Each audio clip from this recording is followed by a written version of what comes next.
Redfern MTB. Are hardtails dying out, or will there always be a strong hardtail community? This is it, actually. Yeah, no, go on. We're good. We'll stick with it. What were you going to say? I was just interested to think, like, will there ever be a point where like regular bikes aren't a thing and e-bikes is the only thing you can get? Because I hate the future if that's what it looks like. Yeah, I do. We'd love to hear from people. I'd love to hear from people if they think that is a reality. I'm trying to think of examples of it. Like, for instance, I'm trying to think of examples of brands that are like only have only have e-bikes. So e-bike only brands, high bike, yeah. Is that the only one? Husky? Yeah. E-bike only. Quick Google. Oh, it doesn't bring anything up. Terrible. Nah, let's ignore that. E-bike only brands. Let's hear from people below. Like, do you have any suggestions? High bike's definitely one. Then you say, you have got these motorcycle companies that are becoming bike companies that aren't really, because they're e-bike only. Yeah. But as far as I'm aware, we spoke about this before. Don't quote me on this, but a lot of them use the same manufacturer, and it's just the same bikes branded with a different logo. Yeah, indeed. So, yeah. So what? A lot of Husky, Gas, etc. are all just, I believe, don't quote me, same thing, different logo on it. Let's put this out as a clip because I'm interested in this. I would love to hear from listeners what it does to a bike brand if it only does e-bikes. How it makes you feel. What the need for normally aspirated bicycles is.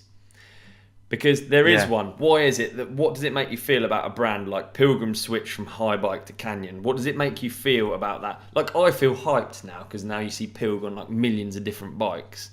Whereas before he was always sort of like maybe a bit limited.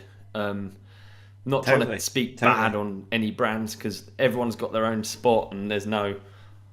Yeah, but if your style of riding is backflips and, crazy stair gaps, the e-bike probably isn't the one for it. Yeah, totally. You need another option, I mean, yeah, exactly. It can. There is this middle ground now emerging, right, of like bikes where they're both. The Zero model, for example. I know Transition recently launched a bike where you can take the motor out or off. I don't know how that works. It's probably the same. Is that the same as the Focus one? You could ride it either. You can take the battery out, and it's still of a crazy. So there's something weight, there, but it's still heavier, etc. So what is it though that keeps us going back to regular bikes? I think it's just the pureness of it. It's how the whole thing evolved, was that. Like, that's... Yeah.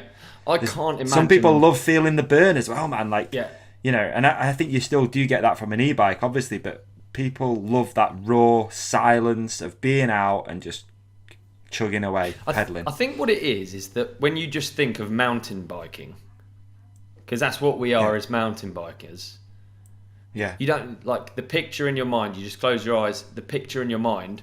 It is of you pedaling a bike up a hill. It's not of an e-bike. An e-bike is a different experience. As much as it shares a lot of the same things, it is a different experience. So, you'd want to buy an e-bike from a mountain bike company. That's what I think it is for me. I agree. Yeah. That is exactly it. That's a great point. That is a great point. And it's interesting to think how these other brands look at biking. They're looking at it from a different angle. Yeah. As what we'd look at it from as a mountain biker. Yeah. It's like the brand has an add-on, which is an e-bike, whereas they're looking at it as the e-bike is the brand almost. Yeah. They're looking at it's really hard to explain. No, that. they're My looking brain at it like isn't an working alien strong that's enough landed and it wants to go electrically mountain biking.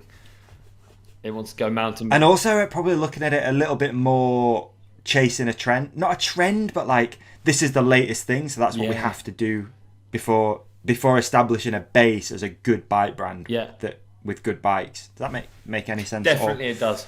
Please comment below this video. We'd love to hear your thoughts on what it is. That's a great conversation. It is, isn't it? I don't even know what how would be to interesting as well summarize is for someone, for someone watching this to ask maybe an outsider to biking and be like, what would you think? Because I think the way we view it is very different to the way the outside population views it.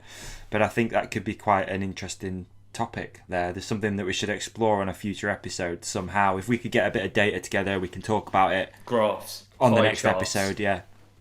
Stats. Minority report, we could have Yeah. like it. Like Exhibit A. Yeah, exactly. Yeah, nice. exactly. Like it. Yeah.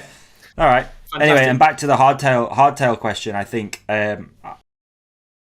Did you enjoy this clip? If so, please like and subscribe. The full episode is available by hitting one of the links on the screen right now, or type the Ride Companion into your favourite podcast app. We've even put links in the show description for you.